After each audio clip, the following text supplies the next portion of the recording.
નમસ્કાર, શ્રી કડવીભાઈ વિરાણી કન્યા વિદ્યાલય રાજકોટ દ્વારા આયોજિત આ ઓનલાઈન યુટ્યુબ ચેનલની અંદર આપ સૌનું હાર્દિક સ્વાગત છે. સ્ટડી મટીરિયલ ફોર સ્ટુડન્ટ્સની અંદર આજે હું લઈને આવ્યો છું ધોરણ 10ના ઇંગ્લિશની text book unit number 5 playing with fire.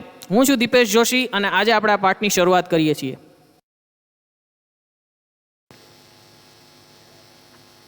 Playing with fire શરૂઆત કરીએ આદર્શ વાંચનથી. One of our favorite festivals in India is Deepavali, or Diwali as it is known in the north.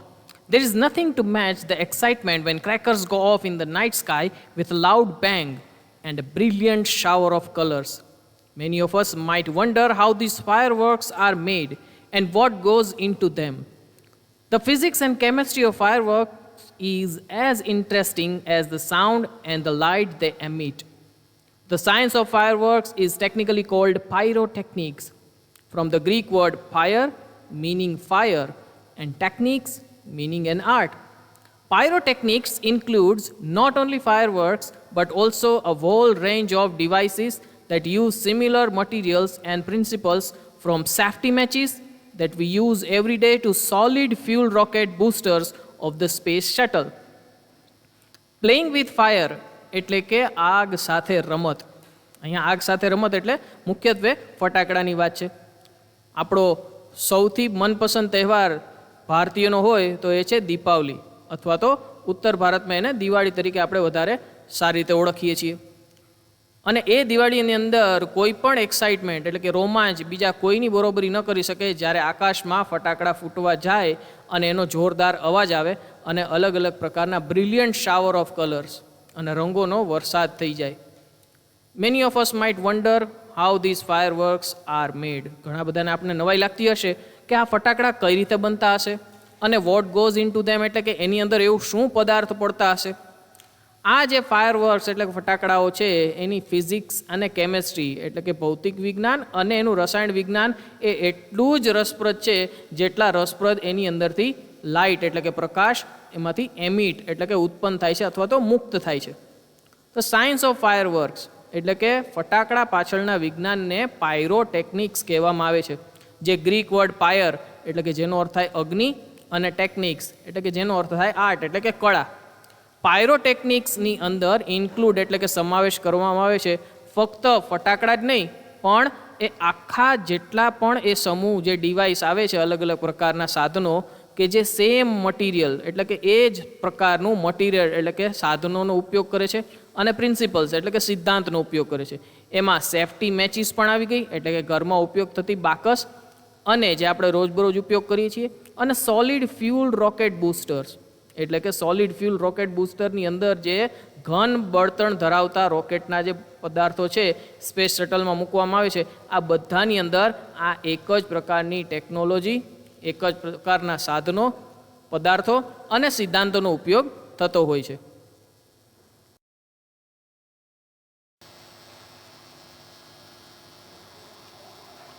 The household match is considered as special pyrotechnic device as all the pyrotechnic effects, heat, smoke, light, gas and sound are present in it. Some historians say that black powder, the basic material used in fireworks, was invented in India.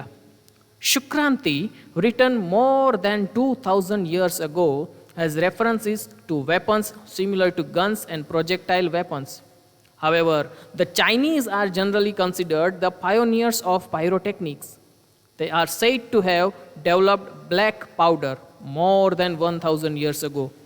It took at least 2000 years for the knowledge to spread to the West, and it was only in 1242 that an English monk, Roger Bacon, revealed the formula for black powder.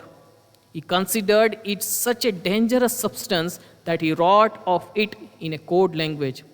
The basic formula of the black powder or gunpowder has remained unchanged for centuries. It is a blend of potassium nitrate, charcoal, and sulfur in the ratio of 75:15:10 by weight. It is almost the perfect combination as it is, and no further improvements or alterations needed to be made. House hold match એટલે ઘરમાં ઉપયોગ થતી બાકસ છે એ pyrotechnics એટલે કે આગની જે કળા છે એનું ખાસ ડિવાઇસ, એનું ખાસ સાધન છે. કેમ કે પાયરોટેકનિકની અંદર આવતી બધી જ ઇફેક્ટ, બધી અસરો, જેમ કે હીટ એટલે ગરમી, સ્મોક એટલે ધુમાડો, લાઇટ એટલે કે પ્રકાશ, ગેસ એટલે કે વાયુ અને સાઉન્ડ અવાજ, આ બધું એક સાથે એમાં ઉપલબ્ધ છે. કેટલાક હિસ્ટોરિયન્સ એટલે કે ઇતિહાસ શાસ્ત્રીઓ એવું કહે છે કે બ્લેક પાવડર, કાળો પાવડર જેને કહેવામાં આવે, એ એકદમ બેઝિક મટીરિયલ, પાયાનું મટીરિયલ એટલે કે સાધન છે કે જે ફાયરવર્ક્સ એટલે કે ફટાકડામાં ઉપયોગમાં આવે છે અને જેની ઇન્વેન્ટેડ એટલે કે ની શોધ થઈ હતી ભારતમાં. Shukranti, the return more than 2000 years ago. Shukranti નામના ઋષિએ લગભગ 2000 વર્ષ પહેલાં લખ્યું હતું અને રેફરન્સીસ અને એના સંદર્ભ આપેલા છે વેપન્સ, એવા જ હથિયારોના, એવી ગન એટલે બંદૂકોના અને પ્રોજેક્ટાઇલ વેપન એટલે કે જેને નિશાન લગાવીને ફેંકી શકાય, એવા બધા ઉપર એનો નોંધ એમાં કરેલી છે. હાવેવર જો કે ચાઇનીઝ લોકોને એના પાયોનિયર એટલે કે પાયામાં લખવામાં આવે છે, એને નોંધવામાં આવે છે કે જેને પાયરોટેકનિક્સને વધુ સારી રીતે વિકસાવી. They are said to have develop black powder. એણે 1000 વર્ષ પહેલાં બ્લેક પાવડરનો ઉપયોગ કરેલો હતો, એની શોધ કરેલી હતી. પણ એ બ્લેક પાવડરના જ્ઞાનને સમગ્ર દુનિયામાં, ખાસ કરીને પશ્ચિમના દેશોમાં પ્રસરવા માટે બીજા 2000 વર્ષ લાગી ગયા. અને 1242માં ઇંગ્લિશ મંક એટલે કે અંગ્રેજ એક સાધુ હતો, રોજર બેકન, એણે આ ફોર્મ્યુલા રિવીલ્ડ એટલે કે વ્યક્ત કરી, બધાની સામે રજૂ કરી બ્લેક પાવડરની. અને એ બ્લેક પાવડરનું એને એટલું બધું મહત્ત્વ હતું, એ સબસ્ટન્સને એટલું એટલે તત્વોને એટલું ડેન્જરસ એટલે કે ભયજનક ગણતો કે એને આખી એ ફોર્મ્યુલાનું લખાણ છે એ કોડ લેંગ્વેજ એટલે કે સાંકેતિક સંજ્ઞામાં લખેલું છે. ધ બેઝિક ફોર્મ્યુલા એટલે કે મૂળ જે ફોર્મ્યુલા છે એ મિશ્રણ છે બ્લેક પાવડરનો, અથવા તો જેને તમે ગન પાવડર પણ કહી શકો, એ અનચેન્જડ એટલે કે બદલ્યા વગરનો રહ્યો છે સેન્ચુરીઝ, સદીઓથી. ઇટ ઇઝ અ બ્લેન્ડ એટલે મિશ્રણ. તો યાદ રાખજો, મિક્સ કરવું એટલે પણ એ ભેળવવાની પ્રક્રિયા છે અને બ્લેન્ડ કરવું એ પણ મિશ્રણ કરવાની જ પ્રક્રિયા છે. પણ ખાસ ગોતજો કે બ્લેન્ડ અને મિક્સની વચ્ચેનો શું તફાવત છે.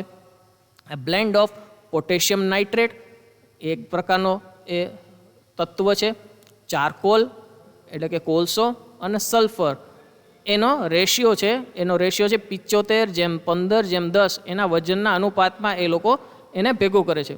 It is almost the perfect combination. એટલું એકદમ પરફેક્ટ એટલે કે સચોટ એનું એ મિશ્રણ છે, બધાનું સંયોજન કરેલું છે કે કોઈ ફર્ધર ઇમ્પ્રુવમેન્ટ એટલે કે વધારાનું ઇમ્પ્રુવમેન્ટ, કોઈ જાતના સુધારા અથવા તો અલ્ટરેશન્સ અથવા તો વિકલ્પ એની અંદર જરૂર પડતી નથી. તો આ જે ગન પાવડર અથવા તો બ્લેક પાવડર છે જેની અંદરની અસર છે એ સદાય એકની એક સમાન રીતે રહી છે લગભગ 2-2.5 વર્ષોથી.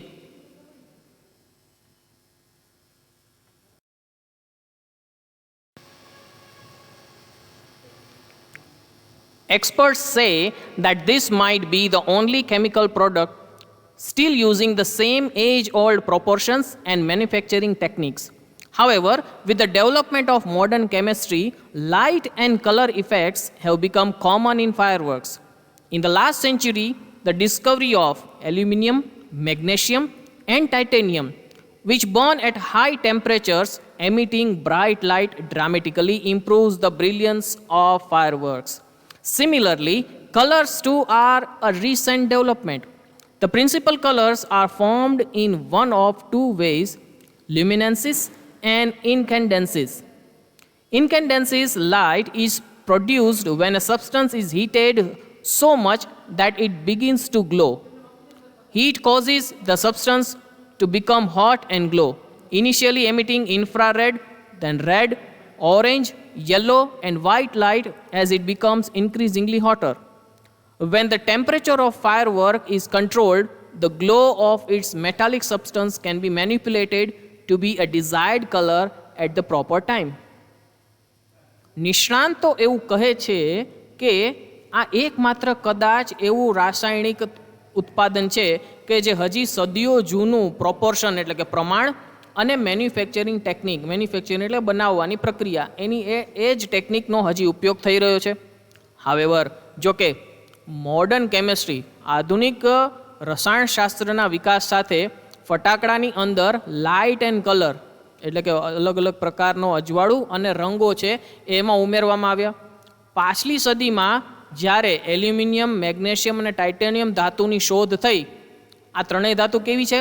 Which burn at high temperature, એકદમ ઉચ્ચ તાપમાને સળગી ઉઠે છે અને ત્યારે એમિટિંગ એટલે કે રજૂ કરે છે અથવા તો વ્યક્ત કરે છે બ્રાઇટ લાઇટ, ઉત્તમ પ્રકારનું અજવાળું છે, અલગ અલગ રંગનું એ મુક્ત કરે છે.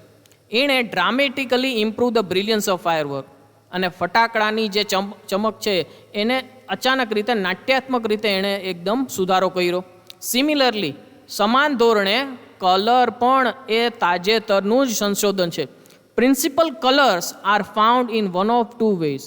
પ્રમુખ રંગો છે એ સામાન્ય રીતે એમાં જોવા મળે છે, બે રીતે ઉત્પન્ન થાય છે. લ્યુમિનન્સીસ એટલે કે અજવાળું થવું, એન્ડ ઇન્કેન્ડન્સીસ એટલે કે ગરમીના લીધે અજવાળું થવું. સમજીએ વિગતે. Incandescence, light is produce when substance is heated so much. જ્યારે કોઈ પદાર્થને ગરમી આપવામાં આવે, સમજો બરાબર, સળગાવવાની વાત નથી, ગરમી આપવાની વાત છે. જ્યારે એને ગરમી આપવામાં આવે છે ત્યારે એ ચમકી ઉઠે છે. અને heat causes the substance to become hot and glow, જેના કારણે એ તત્વ છે એ ગરમ થાય છે અને ચમકી ઉઠે છે. જેવી રીતે હોય છે બલ્બની અંદર ટંગસ્ટનનો તાર ઉપેલો હોય છે, એ ટંગસ્ટનનો તાર સળગી જતો નથી, એને સળગાવવામાં આવતો નથી, એને ગરમ કરવામાં આવે છે, એને તાપમાન એનું વધારવામાં આવે છે, જેથી કરીને ટંગસ્ટનનો તાર છે એ સળગી ઉઠે છે અને પછી એની અંદર આપણને અજવાળું મળે છે. આવી જ રીતે એ પ્રક્રિયા સમાન રીતે કરવામાં આવે છે ફટાકડાની અંદર. એનું તાપમાન નક્કી કરેલું હોય, એ તાપમાને જ એ ધાતુ ગરમ થાય અને પ્રકાશ છે અલગ અલગ રંગનો મુક્ત કરે છે. અને એમાં શરૂઆતના ભાગે છે ઇનિશિયલ એટલે પ્રારંભિક સ્વરૂપમાં થાય. એમિટિંગ કઈ છે? ઇન્ફ્રારેડ એટલે કે આછા લાલ રંગનો, ત્યાર પછી લાલ રંગ, પછી ઓરેન્જ, યલો અને વ્હાઇટ લાઇટ. જેમ જેમ એ વધુ ગરમ થતી જાય ધાતુ, એ પ્રમાણે આવા રંગે મુક્ત થતા જાય. when the temperature of firework is controlled, હવે જ્યારે એને કોઈ ચોક્કસ સમય પૂરતો એને બાંધી દેવામાં આવે કે એ જ સમયે એ જ પ્રકારનો રંગ એ જ ગરમી સાથે ઉત્પન્ન થાય, તો ત્યારે એ ફટાકડા છે એ અલગ અલગ પ્રકારના રંગો છે એ મુક્ત કરે છે. આ ધાતુના તત્વોનું જે ગરમી સાથેનું ચમકવું, એને જ્યારે મેન્યુપ્યુલેટેડ એટલે કે જ્યારે આપણા ઈચ્છા અનુસાર એની ગોઠવણી કરી શકાય, તો ત્યારે આપણને ચોક્કસ સમયે એક સરસ મજાનો રંગ અને અવાજ છે આતિશબાજીના સ્વરૂપમાં આપણી પાસે જોવા મળે છે.